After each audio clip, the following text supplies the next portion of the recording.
Recording number 116. మనం భాగవతం చదువుకుంటూ ఉన్నాము. బ్రాహ్మణుల పాదపద్మముల పవిత్ర ధూళియే నీ దేహమునకు ఆభరణము అంటివి. బ్రాహ్మణ ధర్మము యొక్క మహిమను చాటుటకే నీవిట్లు పలుకుట. మహనీయుల పాదరేణువులను శిరస్సున ధరించునట్టి సత్ప్రవర్తనము రూపమున నీవుందువు. ఆ ప్రవర్తనము కలవారినే నీవారుగా అనుగ్రహింతువు. నీవు ధర్మమూర్తివి, లోకములను కల్పించిన వాడవు. నీవు రక్షింపదగిన వారిని రక్షింపనిచో వేదధర్మము చెడిపోవును. అట్లు చెడిపోకుండా జీవులలో సత్వగుణ ప్రవర్తనము రూపమున నీ ఉండి జీవులను రక్షించుచుందువు. ధర్మమునకు కీడు చేయు వారిని నీవు దండింతువు. వేద మార్గమునకు భంగము కలిగించు ప్రవర్తనము నీకు నచ్చదు. నీవు బ్రాహ్మణులయందు సత్కర్మ కలిగి వినయవాక్యములు పలికితివి. అట్టి వినయము నీకే తగి ఉన్నది. వినయము బ్రాహ్మణ ధర్మమునకు ముఖ్యమనియు అది కలవారు తన వారనియు విష్ణువు హెచ్చరించెను. అది లేనివారు వాని నుండి దూరమగుదురని చెప్పుటయే కదా. ధర్మమును పరిపాలించునట్టి నీవు వినయముగా తలవంచి పలికినచో నీ అధికారమునకు లోపము కలుగునని కూడా అనలేము. నీవు వినయముగా పలికియు అధికారమునే చూపితివి. లోకములను సృష్టించి రక్షించునట్టి నీవు లోకుల ఎడ వినయము చూపినను నీవు లోకువాగుటలేదు. వినయము నీకొక లీలయే గాని మరి ఒక విధము కాదు. దేవుడు వినయము చూపుట జీవులకు వినయము నేర్పుటే గాని అతనికి చిన్నతనము కలిగించదు. నీవు సంతోషముతో మమ్ము గౌరవించితివి. దీనివలన మంచివారెట్లు క్షమింతురో తెలిసినది గాని ఇంకొకటి జరుగలేదు. శపించి తప్పు చేసిన వారిని క్షమించి గౌరవించెను అనగా క్షమించుట నేర్చుకొనుడని మందలించుటయే అయినది. ఈ జయ విజయులను గూర్చి మేమొక విషయము విన్నవించుకొందుము. మేము కోపించి వీరిని శపించితిమి. నీవును మమ్ము కఠినముగా కోపింపదలచినచో మాకదియును సంతోషమే. లేదా జయ విజయులు తప్పు చేయలేదు కనుక నీవు వారిని రక్షించినను మాకు సంతోషమే.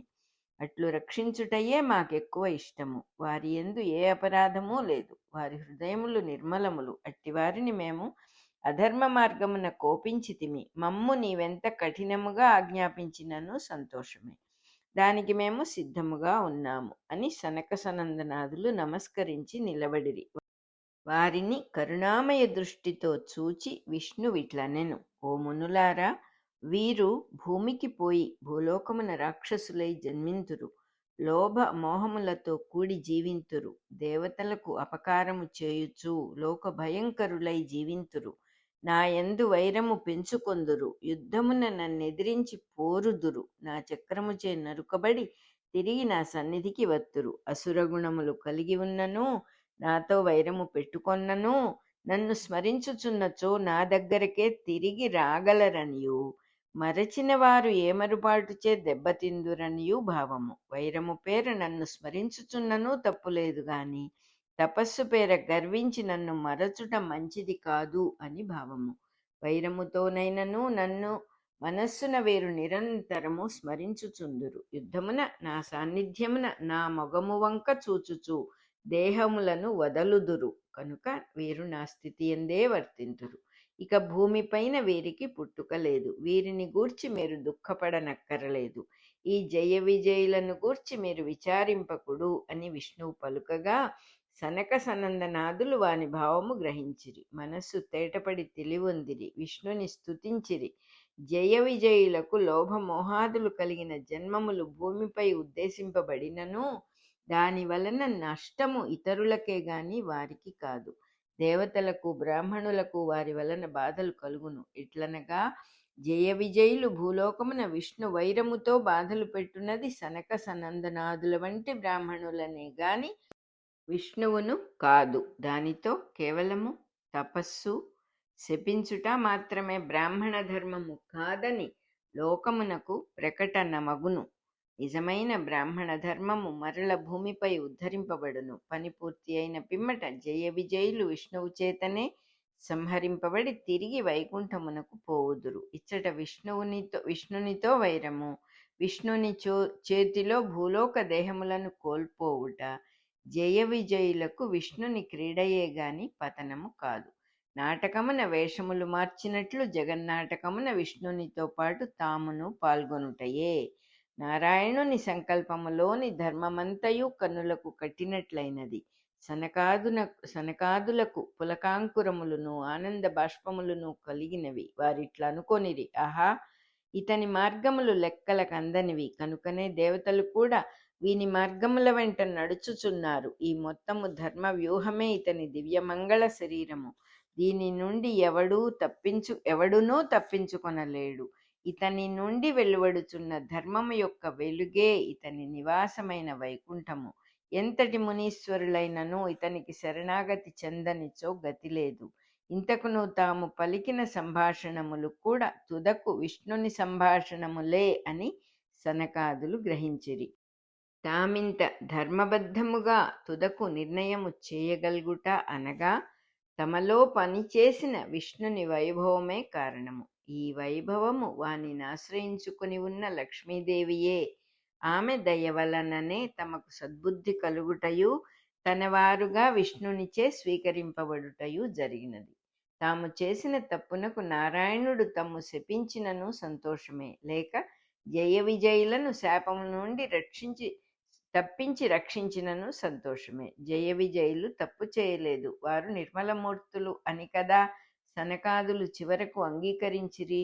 మొదట శపించిన సనకాదులే తుదకు ఇట్లు అంగీకరించిరనగా వారికి జ్ఞానోదయమయ్యను అని అర్థము. ఈ జ్ఞానము లక్ష్మీదేవి అనుగ్రహమున కలిగెను, అనగా విష్ణుని సంకల్పము వలన కలిగెను. సనకాదులు లక్ష్మీదేవిని కూడా నోరార స్తుతించి విష్ణుని దగ్గర సెలవు తీసుకొని తమ నివాసమునకు పోయిరి. అప్పుడు నారాయణుడు చిరునవ్వుతో జయ విజయుల వంక చూచి ఇట్లు పలికెను, మీరు రాక్షస గర్భములందు పుట్టుట ఎట్లునూ తప్పదు. నా సంకల్పమునకు అడ్డు లేదు. నా బలమునెవ్వరునూ వారింపలేరు. అయినను బ్రాహ్మణుల మాటలను నేను తిరస్కరింపలేను. కనుక మీరు రాక్షస గర్భములందు పుట్టుడు, నాకు శత్రుపక్షమై మెలగుడు, వైరము కారణముగా మీరెప్పుడునూ నన్నే తలచుచుందురు. కనుక నా చేతనే దేహములను కోల్పోయి నా దగ్గరికే వచ్చెదరు.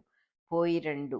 తాను సర్వశక్తి సంపన్నుడయునో బ్రాహ్మణ వాక్యమును వారింపలేను అని పలిగెను. అనగా వారించుటకు సామర్థ్యము లేదని కాదు, లోకములను పరిపాలించుటకు తానొక ధర్మము నిలిపినప్పుడు దానిని తానే భంగము చేయరాదు. వ్యక్తులలో తప్పులున్నచో వారిని దండించుటయో సర్దుబాటు చేయుటయో మార్గము గాని వారి మూలమున లోక పరిపాలన విధానము భంగపరచుట మార్గము కాదు. ఒకరిని న్యాయస్థానమున న్యాయాధికారిగా నిలిపినప్పుడు అతడు చేసిన తీర్పును రద్దు చేయరాదు. చేసినచో చట్టము పాటించు వారెవరునూ ఉండరు. ఈ ధర్మమును పరిపాలించుటను బట్టియే రాజ్యాంగము ప్రజలను రక్షించుటయో రచ్చ చేయుటయో జరుగును. ధర్మము దైవస్వరూపము. అది ఎవరి బంధుత్వములను బట్టి గాని రాగద్వేషములను బట్టి గాని మారదు. మార్చదలచువారు పతనము చెందుదురు. ఒక వ్యక్తి అయినను, ఒక ప్రభుత్వమైనను, ఒక జాతి అయినను ఈ పతనము తప్పదు. దైవము శాశ్వత ధర్మమును రక్షించుచుండును. ఈ శాశ్వత ధర్మము మానవులకు బ్రాహ్మణ క్షత్రియ ధర్మముగా రాజ్యాంగ రూపమున వ్యక్తమగుచుండును.